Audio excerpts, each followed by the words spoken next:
Now that the frog is fully painted, I'm ready to start laying in the background.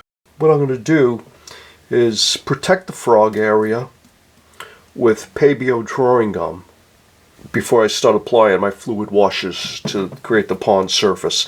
I also need to continue to draw in all these little green plantlets that are throughout the area. And then after I've drawn them all in, I'll also mask them out to protect them from the flow. In fact, the green plantlets on the pond surface are going to be the very last things that I paint. But before I jump into this, I'd like to show you something I suggested to my class. My live class is also working on this particular painting, and I thought it would be a good idea if they started with the background first, because that eliminates any danger of damaging the pre-painted frog area. So after drawing out the image and all of the little plantlets that are all over the place, this is going to be a beautiful complement to the warm colors of the background with hints of green, but mostly rich browns and suggestions of blues. And then suddenly we have all these very bright little green things floating around. It's going to be nice. But the idea was to mask it all out, as you can see. And then when it's safely protected with the Pabio drawing gum, after it's thoroughly dried, then I begin to flow in my washes of color to create this background that you see here. And that's what you're going to watch now. So before I jump into painting on this and finishing the painting, and I'm excited about doing that, I'd like to show you how I laid in the background first. And I suggest that as a good way to go. The next step after drawing the image in was to mask out all of the elements that I wanted to protect from the washes that I'm going to apply next. And for the next color application, I'm going to apply a very light wash Winsor blue into the pre-dampened paper.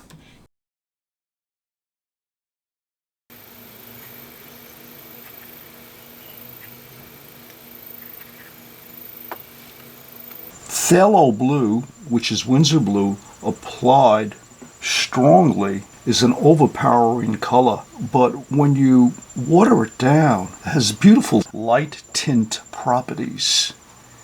Now I do have to let that dry before I apply the next color wash. I will pre-dampen it again, and this time I'm using distilled water.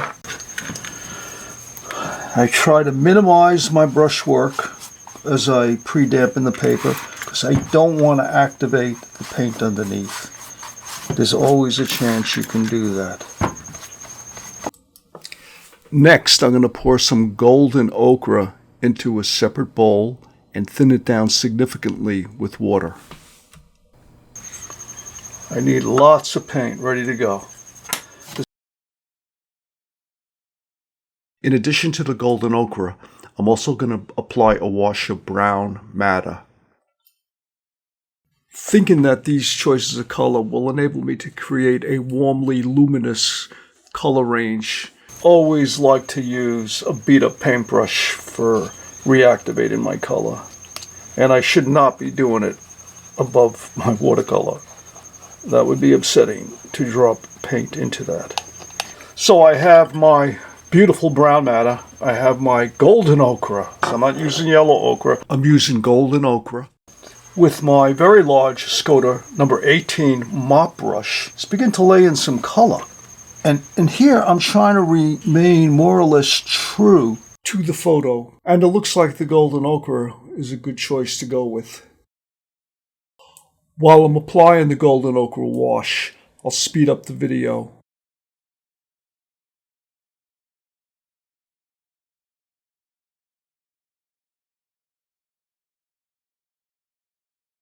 I want to blot up a little bit on that blue there. Blot up a little here. I'm not finished with the colors here. Blot up a little here so it works in more gently, and over here.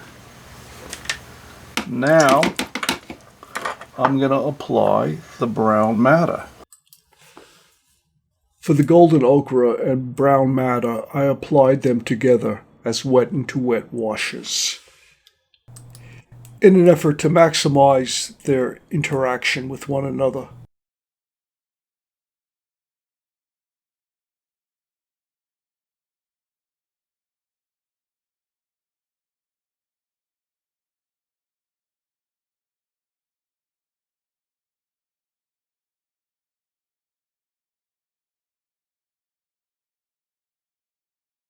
let's move some of this color around gently. I'm beginning to like what I see.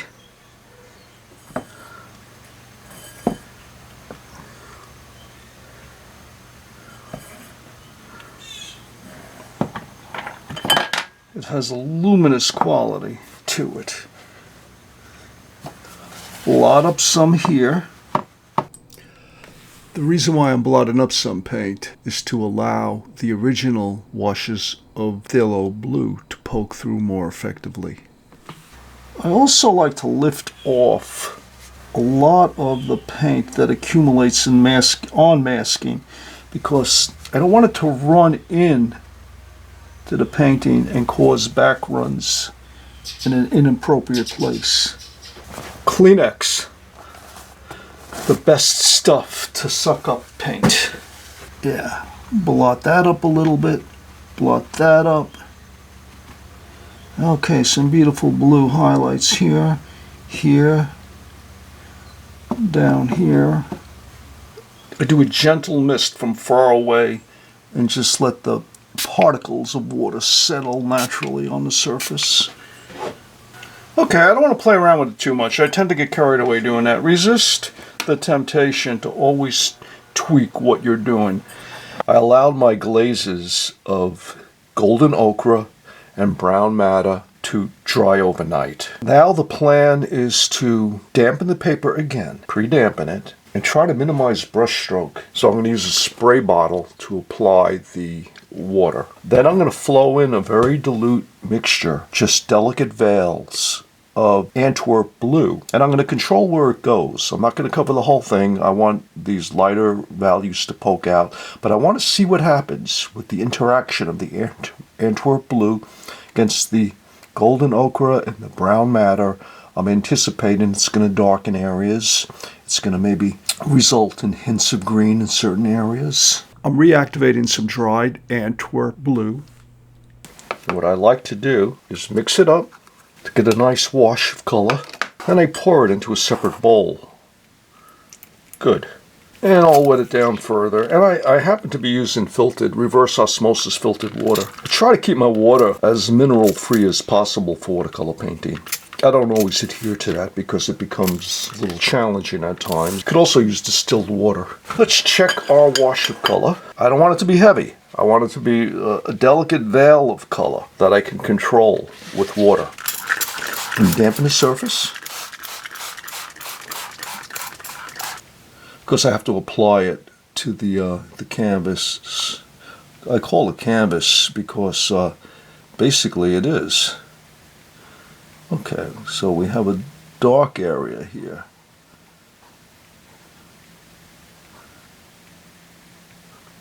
As I apply my color, I formulate a plan, and my plan is to continue spraying into this.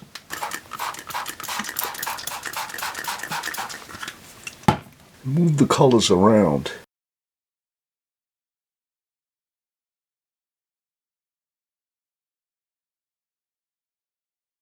What I'm striving for is a very natural feel.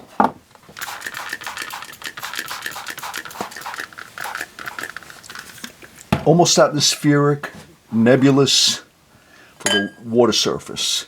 Okay, it gets relatively dark here, so I want to get some more of the Antwerp blue in this area.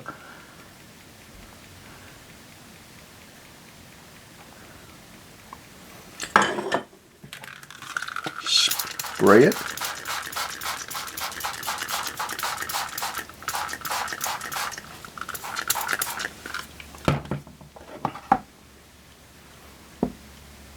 I'm also paying attention to what the masking is doing, because the masking can function as a dam and block the flow of paint, and that could be problematic. You don't want a color on one side of the frog's leg and then have it abruptly end by the leg because it's been blocked by the masking. Think of the background, and I'm thinking of the water surface as the background. Think of it as having continuity from one part of the frog to the other part of the frog. You want to maintain the continuous flow of surface. So just be aware that a masked area can block the flow of the paint, and you don't want that. I poured just one color, Antwerp blue, over my previous washes of color. Now I'm going to let it dry, and we'll take a look at it in a couple of hours. Keep in mind, the pouring technique that I just demonstrated is a slow process because you have to let each application of color dry before you can move on to the next layer. So it is a slow approach. My last application of color was the Antwerp blue. Now what I would like to do is reglaze into it with a Winsor yellow. The Antwerp blue is thoroughly dry. The paper is bone dry, so it's the right time to do this. I want a nice pale wash of Winsor yellow. I don't want it to be too strong. Now I'll pre-dampen the paper.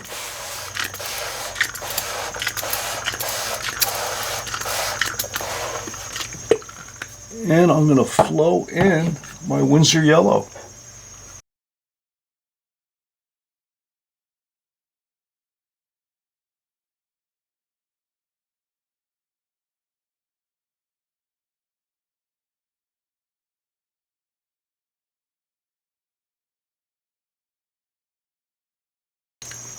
I'm relying totally on the accident.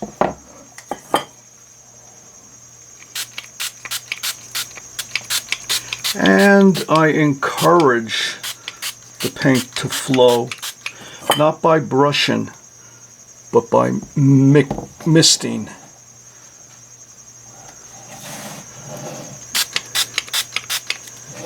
Yeah. So notice that I've been basically working in red, yellow, and blue. The reds being the burnt sienna, and the brown madder, the blue being the Antwerp blue. And for the yellows, I started off with golden ochre, and now I switched over to Winsor yellow.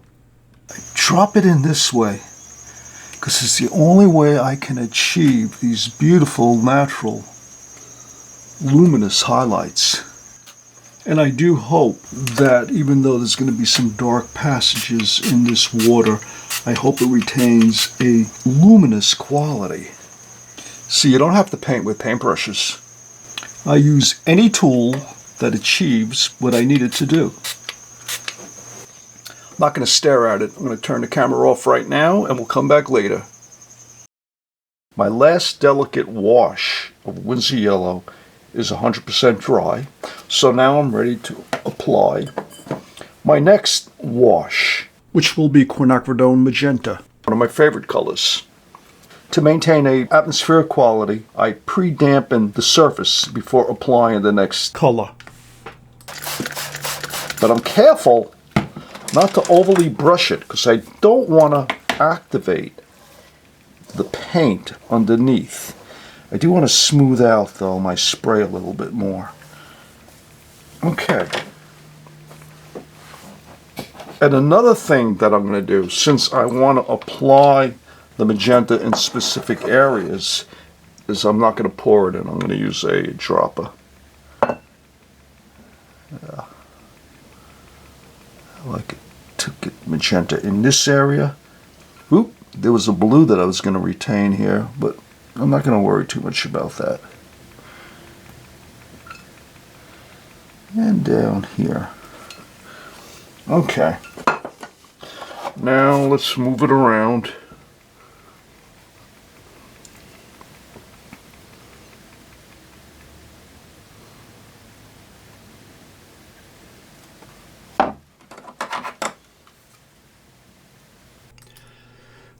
After I applied the magenta, I sprayed into it with water to move it around the surface rather than use a paintbrush to spread it where I needed it to go. This greatly reduces the chances of picking up the previously applied washes of color. Then I'll tilt the painting at various angles to direct the wash to areas that I want it to flow to. So the previous color was Winsor Yellow. Now this additional color is Quinacridone Magenta. Very light wash of it.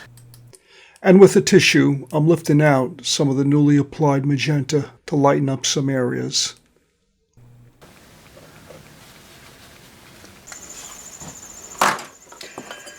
It's dry, and now I'm going to apply a wash of phthalo blue, Winsor blue, diluted with lots of distilled water. I'm intentionally making the washes very subtle, thinning down with a lot of water, the pigment, because I want to gradually build up the layers rather than have an abrupt change occur all at once. So, like we did with the previous wash, I sometimes feel the paper with the back of my hand, never with the front of my hand, the back of my hand, less chance of messing up the paper. And if it's cold or cool, it's still too soon. It means that the paper's still evaporating moisture. You have to let it dry a little bit more. Possibly a hairdryer at that point would accelerate the process. But I think I'm safe right now. So I'm going to gently mist the surface. I'm going to use this bottle instead. I don't want it to be soaking wet. And the finest spray seems to cover better.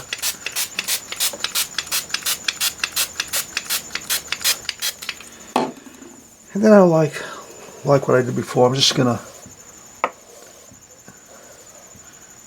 wipe it. I almost don't have to do that, but I find wiping, even with a larger brush, would be better. I'm not applying any pressure. I don't want to activate the paint below. But it kind of gets rid of any little dry areas. Right now I want everything to be slightly damp. And I'm going to put this blue at the top. Start at the top. I should actually use my paintbrush for this. Yeah, I could flow in some color at the top.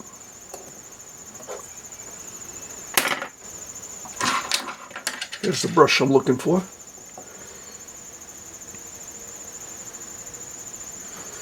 And now, because I wanted a lot there, start to move it around. I move it around with water. As you wet it, it will continue to flow. Beautiful. Good. I want to move it down in this fashion. Just let it flow.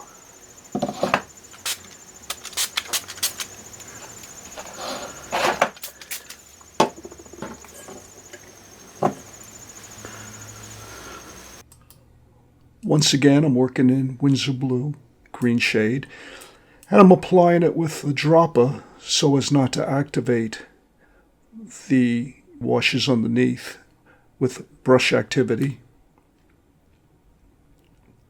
And I encourage the newly applied paint to move around by spraying into it with clean water. Because the masked frog acts like a dam and blocks the flow of paint, I do need to use a brush to move the paint over the frog. I do this to achieve some sort of natural-looking continuity on the pond's surface.